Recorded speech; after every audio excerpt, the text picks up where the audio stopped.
Hello mga ka-teacher updates!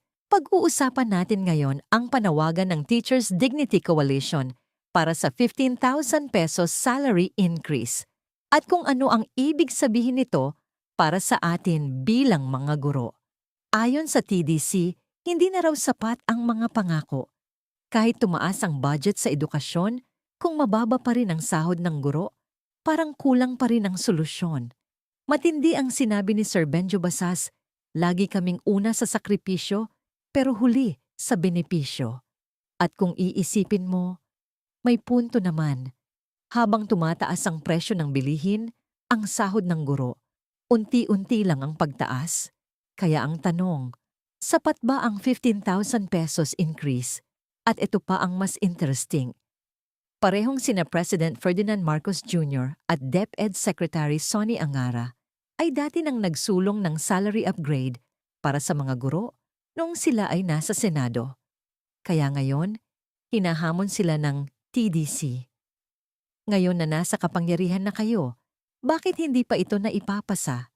Sa totoo lang, hindi na bago ang usapin ng salary increase ng guro. Pero eto ang reality check.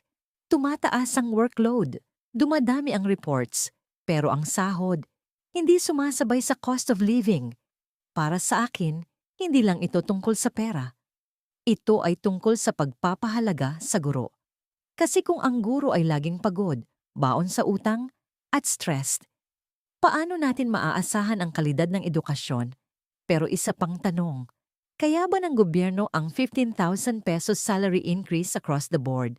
Dito nagiging komplikado. Dahil hindi lang ito simpleng dagdag sahod.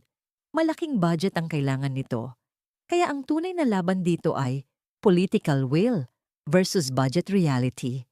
Noong April 24, lumabas sa lansangan ng mga guro para ipanawagan ang sahod na may dignidad. At malinaw ang mensahe, tapos na ang panahon ng pangako. Oras na ng aksyon. Ikaw ka-teacher, sang-ayon ka ba sa 15,000 pesos salary increase?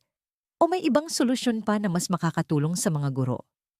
Comment mo sa baba. Pag-usapan natin yan.